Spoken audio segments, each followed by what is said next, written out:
আজকে চলে এসেছি কচুরলতির একটা ইউনিক রেসিপি নিয়ে। রেসিপিটা রান্না করা যতটা সহজ, খেতেও কিন্তু ভীষণ সুস্বাদু। এতটাই সুস্বাদু একটা রেসিপি, এটা গ্রীষ্ম আর বর্ষাকালে বেশি পাওয়া যায়। তাই কচুরলতি শেষ হওয়ার আগে ঠিক এভাবে বানিয়ে নিন, দেখবেন দারুণ লাগবে। কচুরলতিগুলোকে কেটে আমি ধুয়ে নিয়েছি। এখন কড়াইয়ে আমি দিয়ে দিলাম সর্ষের তেল। তেলের মধ্যে দিয়ে দেব এখন কেটে রাখা আলু। এখানে ছোটো যে আলুগুলো, সেই আলুগুলোকে আমি নিয়েছি। সেই ছোটো আলু আমি তেলের মধ্যে দিয়ে দিলাম।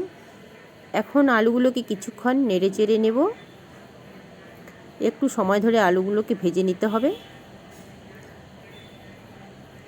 কিছুক্ষণ নেড়ে চেড়ে নিয়ে তারপর আলুর মধ্যে আমি দিয়ে দেব পরিমাণ মতো লবণ। আলুতে যেটুকু লবণের প্রয়োজন হয় সেটুকু লবণ আমি দিলাম।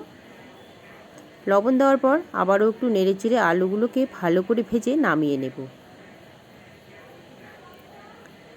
এতটাই সুস্বাদু একটা রেসিপি, আর এটা দিয়ে কিন্তু আপনার খাওয়া হয়ে যাবে বেশ সুন্দর। মাছ মাংস দূরে ফেলে দিয়ে কিন্তু এটা দিয়েই খেতে চাইবেন। আলু নামিয়ে নেওয়ার পর ওই কড়াইয়ে তেল যোগ করে দিয়েছি। তেলের মধ্যে দুটো লঙ্কা, দুটো তেজপাতা আর দিয়ে দিলাম কালো জিরে। এখন দিয়ে দেব পেঁয়াজ কুচি। এখানে একটি বড় সাইজের পেঁয়াজ আমি কুচি করে কেটে রেখেছি, সেই পেঁয়াজ কুচি দিয়ে দিলাম। আর 6-7টি রসুন কোয়া আমি মাঝামাঝি কেটে নিয়েছি, সেই রসুন কোয়াগুলোকে দিয়ে দিলাম। একটু নেড়ে চেড়ে নেব। আর পেঁয়াজগুলো যখন ঠিক এরকম একটু নরম হয়ে আসবে, তখন আমি কেটে রাখা কচুরলতিগুলোকে দিয়ে দেব। আর কচুরলতিগুলো আজকে আমি না ভাপিয়ে কিন্তু রান্না করলাম। অনেকে ভাপিয়ে রান্না করে, কিন্তু আজকে আমি কচুরলতি না ভাপিয়েই রান্না করব। তাতে একদম কিন্তু মুখে এক ফোঁটাও ধরবে না। এবার আমি কচুরলতির মধ্যে দিয়ে দিলাম পরিমাণ মতো লবণ আর দিয়ে দিলাম হলুদ। লবণ হলুদ দেওয়ার পরে বেশ খানিকক্ষণ কচুরলতিগুলোকে ভেজে নিতে হবে। কচুরলতি ভাজতে একটু সময় লাগবে, তাই গ্যাসের ফ্লেমটাকে মিডিয়ামে রেখে কচুরলতিগুলোকে বেশ ভালো করে ভেজে নিতে হবে। এবার আমি কচুরলতির মধ্যে দিয়ে দেব নারকেল কুচি।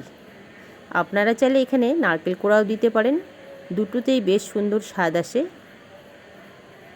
নারকেল কুচি দেওয়ার পরে আমি আবারও একটু নেড়ে নেব ভালো করে। কচুরলতির সঙ্গে নারকেল কুচিগুলোকে মিশিয়ে নেব।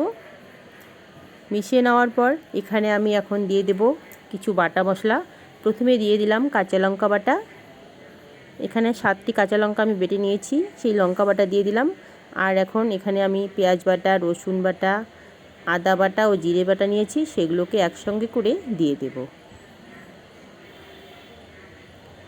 এইভাবে যদি কচুরলতি রান্না করে খান, দেখবেন দারুণ লাগবে। এবার আমি ওই প্লেটের মধ্যে একটু জল নিয়ে দিয়ে দিলাম। এবার মশলা ও কচুরলতি ভালো করে ভেজে নেব। যতক্ষণ না পর্যন্ত মশলার গন্ধ যায় ততক্ষণ ভেজে নিতে হবে।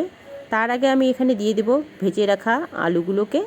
আর যে চিংড়ি মাছগুলো আমি আগেই ভেজে রেখেছিলাম, সেগুলোকে একসঙ্গে দিয়ে দিলাম। দেওয়ার পরে একটু নেড়ে নেব।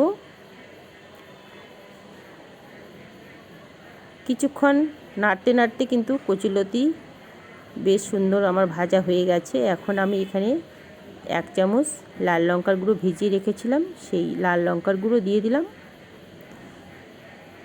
এবার আমি দিয়ে দেব 1 বাটি জল। আর এই জলেই আলু ও কচুরলতি কিন্তু সুন্দরভাবে সেদ্ধ হয়ে যাবে। এবার আমি 2 মিনিটের জন্য ঢাকা দিয়ে দিলাম। 2 মিনিট হয়ে গেলে ঢাকাটাকে তুলে নেব। কচুরলতি ও আলু কিন্তু খুব সুন্দরভাবে সেদ্ধ হয়ে গেছে। এখন একটু নেড়ে চেড়ে নিয়ে তারপর আমি গ্যাসের ফ্লেমটাকে বন্ধ করে দেব। গ্যাসের ফ্লেমটাকে বন্ধ করে দিয়ে তারপর নামিয়ে নেব। আর রান্নাটি যদি কারো কোথাও ভালো লেগে থাকে, তাহলে চ্যানেলটিকে সাবস্ক্রাইব করার জন্য অনুরোধ রইল। এখন আমি নামিয়ে নেব, আর নামিয়ে নিয়ে গরম গরম পরিবেশন করব। Thank you. সবাই ভালো থাকবেন, সুস্থ থাকবেন।